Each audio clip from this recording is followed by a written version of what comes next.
Hola amigos, qué lindo encontrarnos una semana más, nuestra semana número 7 en el repaso de la Escuela Sabática Inverso, la Escuela Sabática Universitaria que se graba aquí en la Universidad Adventista de Colombia, la Corporación Universitaria Adventista, con un grupo de capellanes e invitados especiales, alumnos, docentes, donde compartimos contigo estas hermosas lecciones que tenemos para ti, que llevan el título de Jesús y la libertad. Así que si no tienes este material y te gustaría tenerlo, puedes preguntar allí en IADPAD para poder tener el tuyo y poder profundizar junto con nosotros. Este material llega a ustedes gracias a Hope Channel Interamérica y a Hope Media Colombia. Cristian, estamos juntos una semana más. Dani, aquí estamos, gracias a Dios, para seguir aprendiendo, compartiendo nuestras lecciones y saludando a quienes están ahí detrás de la pantalla. Así es, y hoy tenemos una invitada especial de lujo. Viene desde tercer semestre de la licenciatura en Educación Inicial. Cuéntanos cómo es tu nombre. Bueno, igual, muchísimas gracias por la oportunidad. Bueno, mi nombre es Sara y como dijiste, estudio educación infantil. Y aquí estás, feliz. Estoy. Muy bien. La verdad que disfrutamos mucho tener los estudiantes y este repaso es así, es informal. Así es. ¿No? Es una conversación entre nosotros, pero en la que también tú puedes participar si estás en el sillón de tu casa, en el sofá, si estás en tu dispositivo móvil, mirando a través de las redes sociales o a través de Hope Channel Interamérica. Es una bendición para nosotros compartir contigo este espacio. Sí. La temática que vamos a repasar hoy es teocracias de manufactura humana, ¿no? ¿Cómo comprenderla, no? ¿Cómo comprender la teocracia? Comprender la teocracia es el título de toda la semana y me gustó ese título de la introducción, ¿no? Teocracias de manufactura humana. ¿Qué es teocracia? Porque puede ser que muchos que están del otro lado no estén familiarizados con este concepto. Teocracia, en resumen, tiene que ver con un gobierno que Dios aprueba y en el que Dios, aunque coloca a un ser humano que esté al frente, sus principios y su voluntad y sus decisiones son las que realmente prevalecen en ese gobierno. Así es. Tenemos el ejemplo de Calvino. Sara, ¿te gustó esa historia, nos dijiste? Sí, la verdad me gustó bastante porque al inicio decía que Calvino estaba pasando por una ciudad y él vio un hombre en la hoguera. Y entonces él vio la cara de ese hombre y reflejaba como esperanza, fe. Entonces a Calvino le impresionó mucho eso. Entonces yo digo como que a lo que estamos ahora, nosotros tenemos que reflejar eso, a Jesús que está con nosotros. Entonces, si él pasó de ser católico, del catolicismo al cristiano, por esa imagen que vio, entonces yo digo, wow.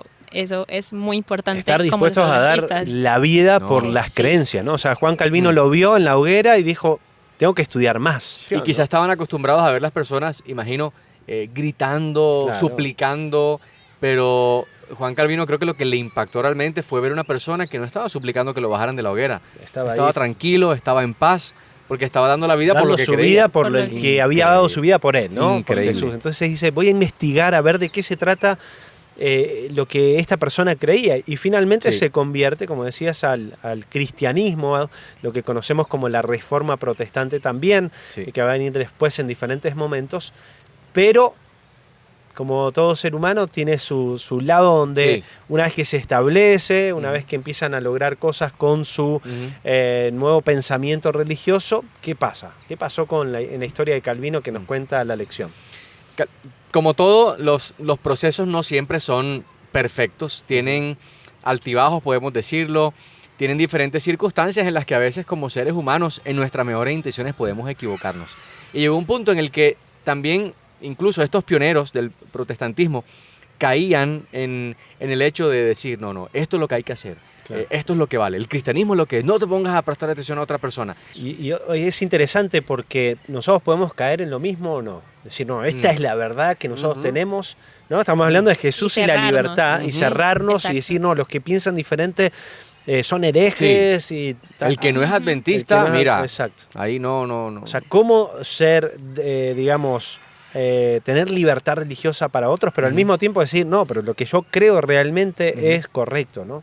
Me gusta porque esa ilustración nos muestra que tal vez hasta en la vida, pero en la muerte también, en nuestra muerte, podemos ser de testimonio para otros. O sea, Sí. la gente está mirando y de acuerdo a lo que el Evangelio ha transformado en nuestra vida, puede o no aceptar lo que nosotros decimos. Por eso dicen que de los 5 evangelios, ¿no? Mateo, Marcos, Lucas, Juan y nuestra vida, muchos solo leerán el quinto, ¿no? Sí. O sea, nuestra Nuestra propia vida. vida.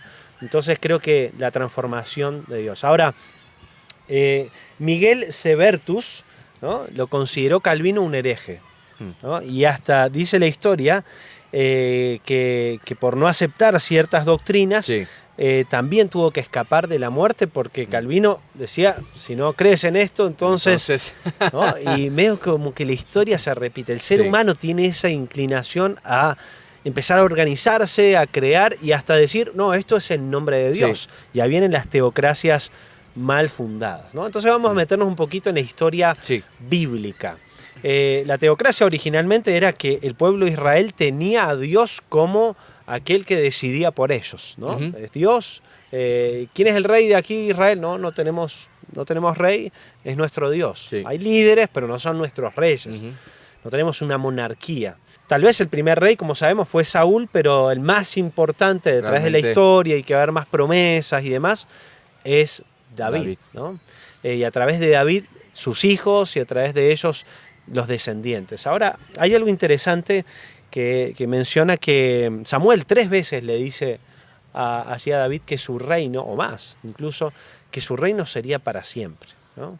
Pero sin embargo, hoy sabemos que el reino de David, que su dinastía ya desapareció, hoy hay un príncipe, no hay un rey en Israel, sino que son presidentes. Sí. ¿Quiere decir que la palabra de Dios falló? Sí, totalmente, era otra connotación. David no iba a vivir para siempre, partiendo de que David es un ser humano como nosotros, también limitado por el pecado, en el que algún día la muerte iba a llegar a su vida. Así que no estaba hablando literalmente de que el reino de David, con él sentado en ese trono, iba a ser para siempre, sino que vendría un descendiente por el mismo linaje de David, que sería realmente el rey que tendría un reinado eterno, del cual hablan las profecías bíblicas. Así que realmente era también una manera figurada de decir, tu reino será para siempre, pero de pronto no contigo como rey, sino que vendrá otro que es el príncipe Que de los vendrá de tu príncipes, linaje. que vendrá de tu linaje, príncipe de los príncipes, es el Dios todopoderoso, Emmanuel, que vendrá para tomar el gobierno y el dominio para siempre, a quien se le ha entregado. Así que era una manera como también figurada de decir eso. Así es. Sara, esta frase, a ver tu reacción inicial. Dice, el rey de Israel se sentaba en el trono terrenal de Dios y hacía cumplir sus leyes. Vamos a imaginar que tú eres ahora la reina de Colombia o de cualquier país de Interamérica que nos está viendo del mundo. Al principio, la verdad, ¿no? Como ser humano dice, uy, tengo que cumplir las leyes que Dios quiere, porque el rey terminaba siendo el que recibía de parte de Dios directamente o a través de los profetas y a partir de eso hacía cumplir las leyes de Dios. Sin embargo, qué fácil es para el ser humano, una vez que tenemos la autoridad, que somos reyes, que sos reina, decir, bueno, también yo quiero esto, ¿no? Y que tal vez sea fuera de Dios y decir, Dios me puso acá y finalmente hacer nuestra propia voluntad. Sí. ¿Cómo te iría a ti si te toca? Bueno, es que A ver si te elegimos como reina o no. A ver si votamos por ti. yo siento que los seres humanos pues tenemos como eso de caer mucho, Ujú. pero entonces por eso están las bases, nuestros principios y lo que nosotros creemos. Ujú.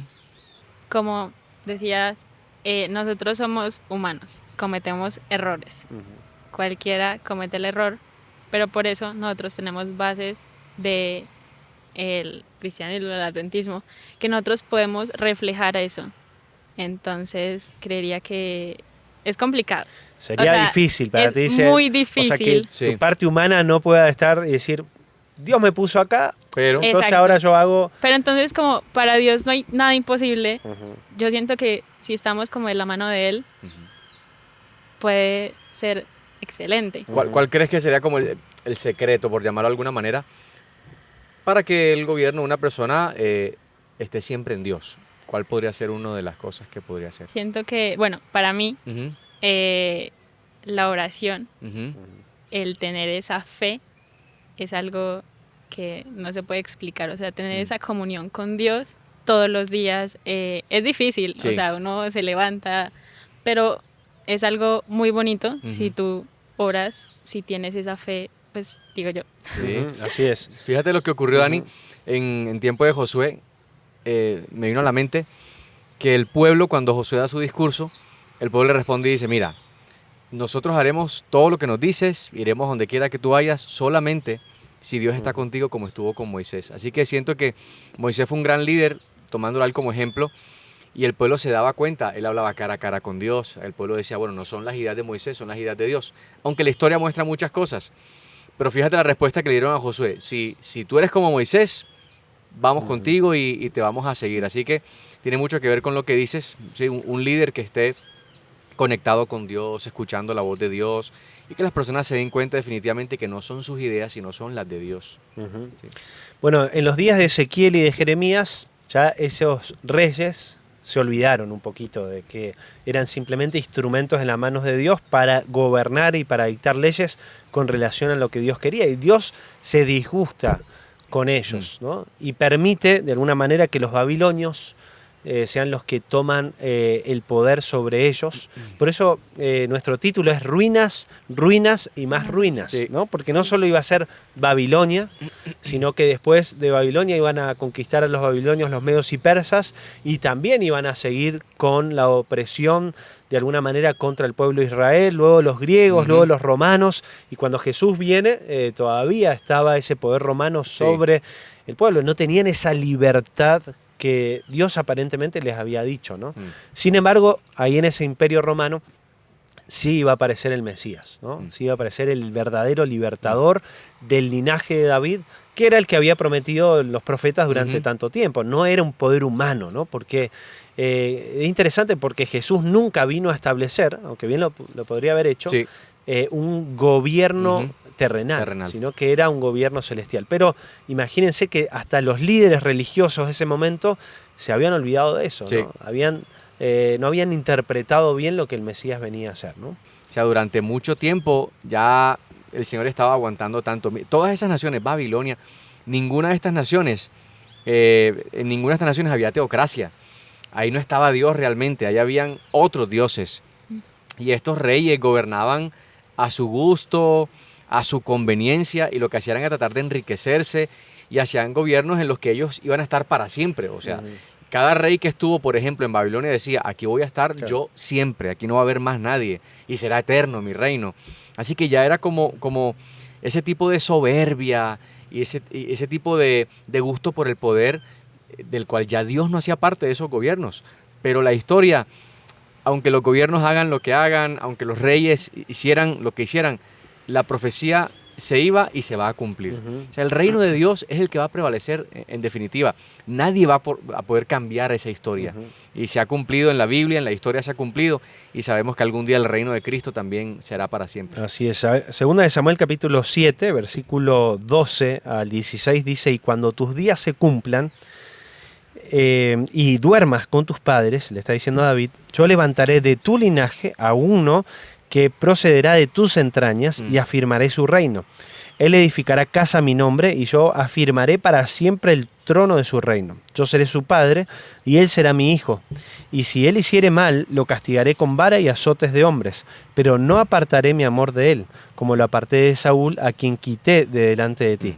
Y afirmaré tu casa y tu reino para siempre delante de tu rostro, y tu trono será estable para siempre. ¿No? Lo vuelvo a decir, para siempre, para siempre. Y que serán de tus entrañas y demás. Y cuando uno ve la genealogía de Jesús, descubre que obviamente David estaba allí, ¿no? Que quizá de alguna manera la profecía tenía que ver con su hijo Salomón, quien iba a construir el templo, pero iba mucho más allá de eso, ¿no? El templo, el mismo Jesús dijo, pueden derribarlo y en 3 días lo voy a levantar. El templo era Jesús, ¿no? El Mesías era el que iba realmente a establecer su reino. Y no iba a ser terrenal, no era contra el imperio romano, que era el imperio de turno en ese momento, como lo fue Babilonia, Medo-Persia y Grecia. Incluso sino lo que los discípulos estaban esperando todo el tiempo, ¿no? ¿Cuándo vas a establecer tu reino? No habían entendido Mi nada, reino ¿no? no es de este mundo, no es de este mundo. Increíble. Ahora, finalmente, como conocemos en esa profecía de Daniel capítulo 2, la piedra cortada no por mano caerá y destruirá esos reinos y Ujú. sí establecerá ese gobierno de Dios Sí. para siempre, donde ya no exista la posibilidad de volver atrás a Sí. vivir lo que vivimos ahora, porque no va a haber ya dolor ni pecado, ¿no? Así es. Jesús, antes de ascender, ¿no? Muere, resucita, acompaña a sus discípulos, da una comisión, ¿no? Una comisión especial para sus hijos que le iba a cambiar todo, ¿no? Quiere decir, mi reino no es que se va a establecer solamente cuando yo venga, ya el reino se va a establecer a través de ustedes. O sea, una forma de pensar diferente, una forma de comportarse con los pobres diferentes, con los necesitados. ¿Cuál fue esa comisión que Jesús dio antes de ascender? Bueno, realmente lo que Jesús quería era que los discípulos continuaran la obra que él había hecho justo donde él la iba a dejar. O sea, que ellos hicieran lo mismo, que vieron en Jesús, la forma como trataba a los extranjeros, a las viudas, a los que estaban en las cárceles, a los huérfanos, que llevara ese amor a las naciones a través de la misma misión y el servicio que él estableció. Así que prácticamente era decir a los discípulos, mira, esto mismo que ustedes vieron durante estos años que yo he hecho y ustedes han estado conmigo, ahora háganlo ustedes porque ya yo debo irme.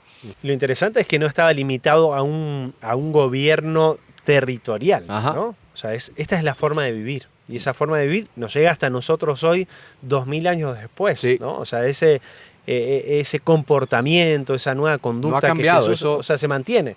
Está presente en Sí. todo el mundo, ¿no? Así es. Hay una cita muy interesante en la página 89 que dice: la comisión que Cristo dio a sus discípulos precisamente antes de su ascensión es la magna carta misionera de su reino. Al darla a los discípulos, el Salvador los hizo embajadores suyos y les dio sus credenciales. Si más tarde se les lanzaba un desafío y se les preguntaba con qué autoridad ellos, pescadores sin letras, salían como maestros y sanadores, podrían contestar: aquel a quien los judíos crucificaron, pero que resucitó de los muertos, nos designó para el ministerio de su palabra, declarando: toda potestad me es dada en el cielo y en la tierra. Increíble. Tremendo, ¿no? O sea, no nos Increíble. limitamos a un gobierno Ujú. humano, ¿no? Incluso un gobierno que cree estar a la altura de pensar Hmm. que podemos determinar lo que Dios quiere, ¿no? Sí.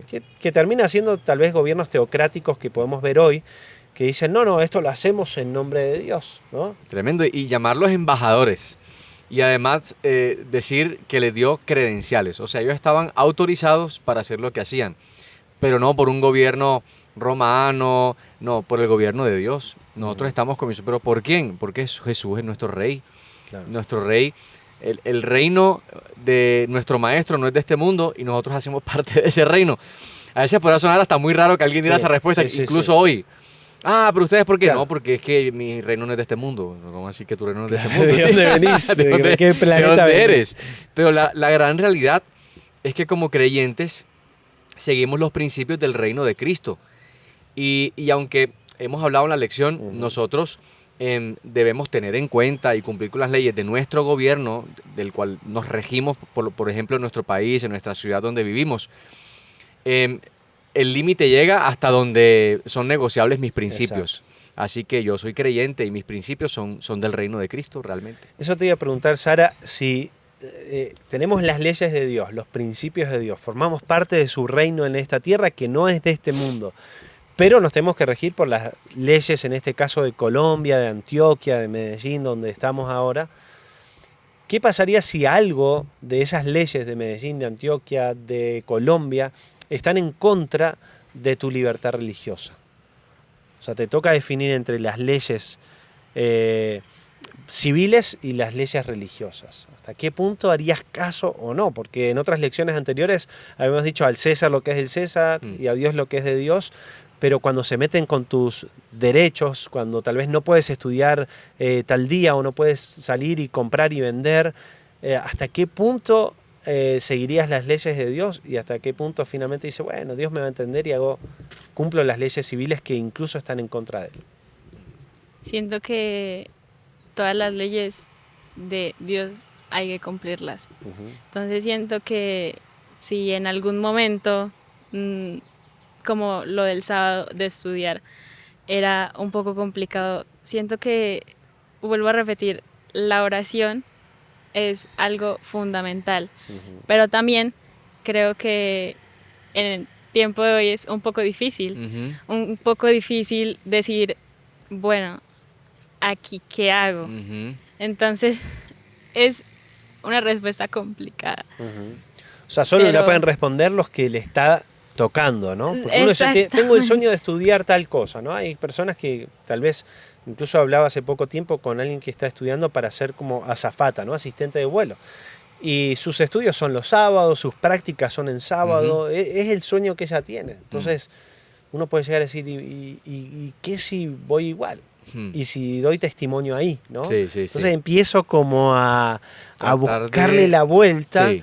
Y de alguna manera lo que estoy diciendo es, no necesito el poder Ujú. de Dios o sus leyes para ser feliz, sino que yo hasta pongo por encima lo otro, ¿no? Es complejo, pero estamos creando a través de estas lecciones de la libertad religiosa, la libertad de conciencia, este desafío en la juventud Sí. cristiana, Y adventista. que y es piensen, que piensen. que realmente cuando nos toque, si es ahora o nos toque en el futuro, realmente como tantos otros que fueron perseguidos, estén dispuestos a dar su vida, ¿no?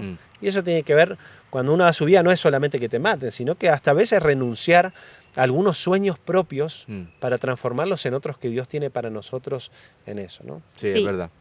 Algo que también iba a decir, digamos, como una experiencia, Ujú. que pues no es mía, pero cuando, digamos, dejamos todo lo material, todo nuestro estudio es complicado, pero si nosotros cumplimos esa ley que Él nos da, que el sábado, siento que Él nos va a recompensar eso. Entonces es como, es difícil, pero creo que Dios nos va a recompensar lo que nosotros hicimos. Entonces, Así es, la verdadera libertad, como estamos estudiando en este trimestre, tiene que ver con hacer la voluntad de Dios. Así ¿no? es. En definitiva, uno puede llegar a decir, uy, pero qué Dios malvado que no me deja estudiar lo que yo quiero. No, Dios te está liberando, porque Así no es. es solamente vivir 70, 80, 90 años y ser feliz aquí y Sí. ahora. Tiene que ver con la eternidad. ¿Dónde Ujú. pasará Sara su eternidad? ¿Dónde disfrutará todo joven que nos está viendo su eternidad? Esa es la verdadera libertad. Nosotros vivimos hoy en el pecado, en un mundo de pecado. Esto no va a ser nunca la verdadera libertad. La verdadera libertad será cuando estemos en el cielo, ¿no? Entonces, con Así Él. es. mientras estamos aquí, obviamente cumplir las leyes civiles, las que nos impone el gobierno, pero siempre y cuando no estén en contraposición Sí. de las que nosotros tenemos como primera, que Ujú. es Dios, ¿no? Le decía a un compañero de salón de universidad, a un amigo, cuando estudiaba, y oye, tenemos el examen el sábado. ¿Qué problema tienes con el sábado? ¿Qué vas a hacer? Y mi amigo le responde, yo no tengo ningún problema con el sábado. Y yo, sí, sí, claro, si el examen es el sábado Sí. y tú tienes eso del sábado, tienes un problema, hermano. Y dice, yo no tengo ningún problema, yo guardo el sábado. El que tiene un problema eres tú que no lo guardas, dice. Está interesante Tremendo. cómo uno como creyente genera también en esas conversaciones como reflexionar a otra persona. Yo no tengo problema con el sábado, yo estoy observando el sábado. Así que no hay inconveniente con eso para mí, porque para mí el principio es fundamental. Así que Así qué es. lindo eso. Y hasta aquí llegamos con nuestro repaso de la Escuela Sabática de Inverso y los invitamos a ustedes la semana que viene a acompañarnos. La temática será muy interesante, cuándo ceder y cuándo resistir. Así que te invitamos a acompañarnos la semana que viene por este mismo medio para poder disfrutar juntos. Nos vemos. Chau, chau.